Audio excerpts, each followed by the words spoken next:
ये अधिवेशन दरअसल हमारा 2025 के बिहार असेंबली इलेक्शन की तैयारी भी है। उसी एतबार से हम अपने कार्यकर्ताओं को, पदाधिकारियों को जाग, चौबंद, तेज और कर रहे हैं।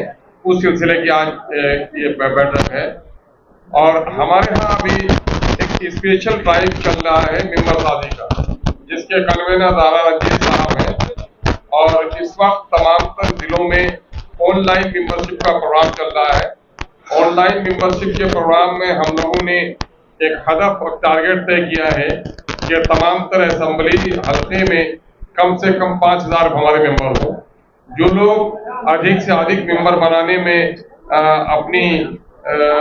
अपना शौक दिखा रहे हैं, ऐसे लोगों को पार्टी आज अवार्ड भी करने जा रही है। और साथ ही इस वक्त पार्टी बड़ी संजीदगी के साथ इस बात को गौर कर रही है कि पूरे मुल्क में इस वक्त अक़लियतों और दलितों के साथ नाइंसाफियों का एक सिलसिला चल रहा है।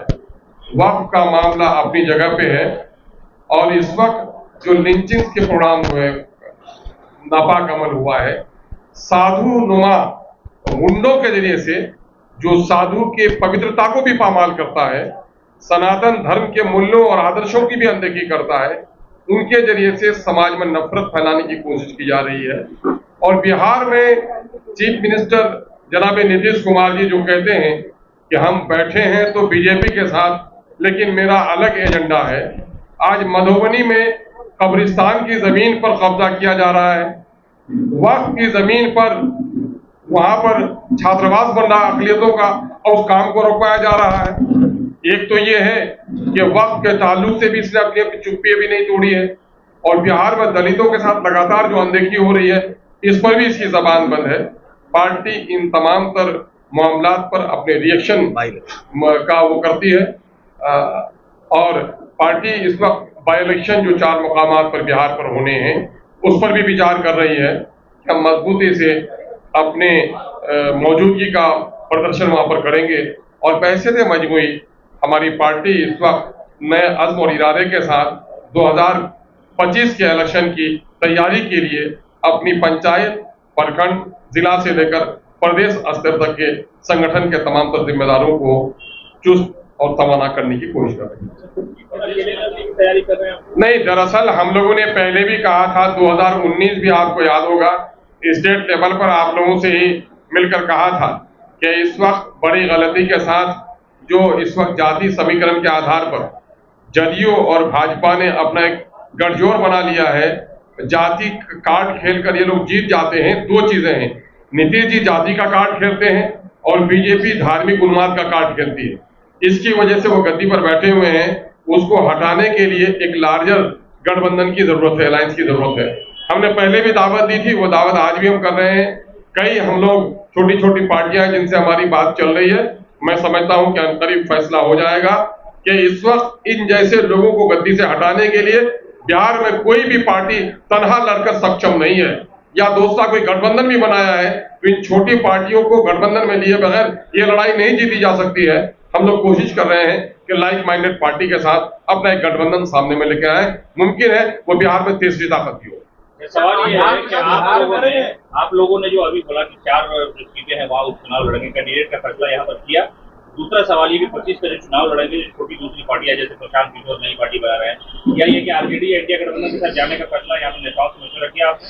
नहीं, हमारा दिल भी खुला हुआ, हमारे दरवाजे भी खुले हुए हैं।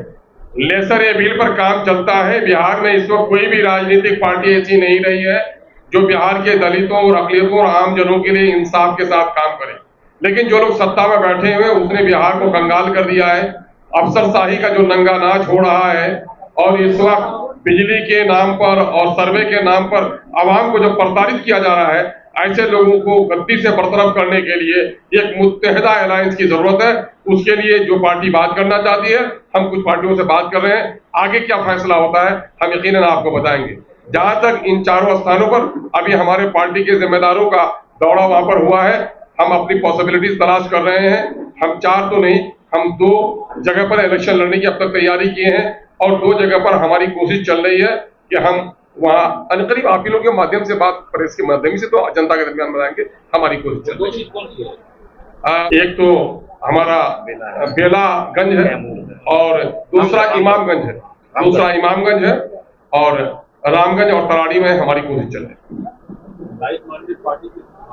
लाइक माइंडेड पार्टी ये कहते हैं कि जो लोग धार्मिक उन्माद न फैलाएं, हिंदुस्तान के धार्मिक उन्माद फैलाकर इस वक्त देश के दरमियान में भाजपा और उनके सहयोगी दलों ने जिस तरह से समाज को तोड़ा है, ऐसे लोगों से तो हमारा विचार कभी नहीं मिलता है।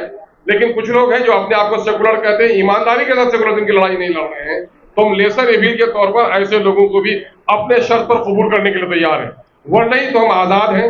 हम तीसरा एक रास्ता, हम एक थर्ड ऑप्शन बिहार में बनने की लगातार कोशिश कर रहे हैं। हमारी कोशिश को और उन जनता को हम सलाम करते हैं जिन लोगों ने 5 लोगों के जरिए से हम लोगों को असेंबली में पहुंचने का अवसर दिया और बिहार की सोकॉल्ड सेकुलर पार्टियों ने हमें तोड़ा और बिखरने की कोशिश की है।